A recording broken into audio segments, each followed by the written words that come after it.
जिस स्त्री के भाग में बेटी नहीं होती है, हर माता पिता जरूर देखें।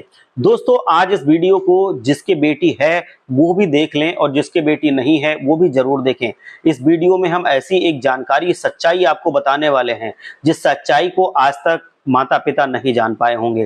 केवल वो वही सच्चाई जानते हैं जो लोगों को बताई गई है। लेकिन आज के इस वीडियो के जरिए आपको एक ऐसी सच्चाई प्राप्त होगी जो आज तक आपने ना सुनी होगी ना जानी होगी, कि किस स्त्री के भाग्य में बेटी नहीं होती है अथवा जिसमें ज्यादा बेटियां होती हैं, ऐसा घर किसके समान होता है। वीडियो को अंत तक जरूर देखिएगा।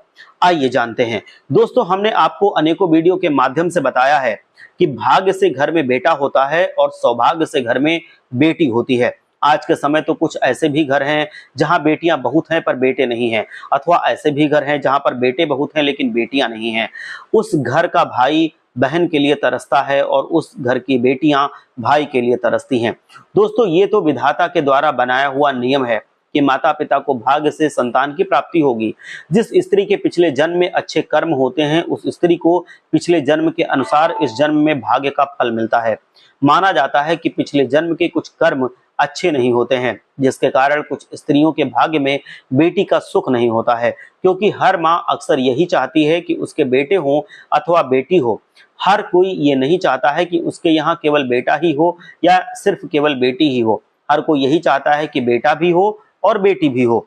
पर दोस्तों, भगवान के द्वारा माता पिता को संतान की प्राप्ति होती है। भगवान माता पिता को उनके पिछले जन्मों के कर्मों के आधार पर इस जन्म में संतान की प्राप्ति करवाते हैं। माना जाता है कि जिस स्त्री के घर बेटियां एक से ज्यादा होती हैं, ऐसी स्त्री परम सौभाग्यशाली स्त्री के समान है, क्योंकि बेटी का दर्जा बेटे से ऊंचा होता है। इसी के साथ ही शास्त्रों के अनुसार ऐसी स्त्री के भाग्य में बेटी का सुख नहीं होता है जिस स्त्री ने पिछले जन्म में बेटी के महत्व को नहीं जाना था अथवा बेटी होते समय उसका अनादर किया था। इसलिए इस जन्म में उसको बेटी के लिए तरसना पड़ेगा। इसीलिए एक तरह से कहें तो ऐसी स्त्री के भाग्य में बेटी की सुख की प्राप्ति नहीं होती है।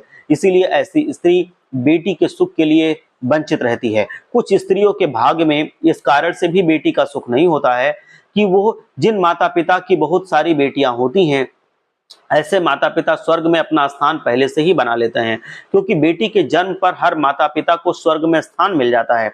स्वयं ब्रह्मादेव कहते हैं कि जिस घर में बेटी होती है उस घर के माता पिता को शिव धाम मिलता है अथवा स्वर्ग लोक मिलता है। इसी के साथ ही जिस घर में बेटे ज्यादा होते हैं तो माना जाता है कि उस घर के माता पिता ने पिछले जन्म में बेटों के प्रति अच्छे कार्य किए हैं, जो उनको इस जन्म में बेटों की प्राप्ति हुई है। इसलिए पिछले जन्म के कर्म सभी के साथ चलते रहते हैं। इसलिए अपना कर्म हमेशा अच्छा रखें और अच्छे कर्म के साथ ही भगवान की पूजा में भी थोड़ा समय दें। हर हर महादेव। जय श्री कृष्ण।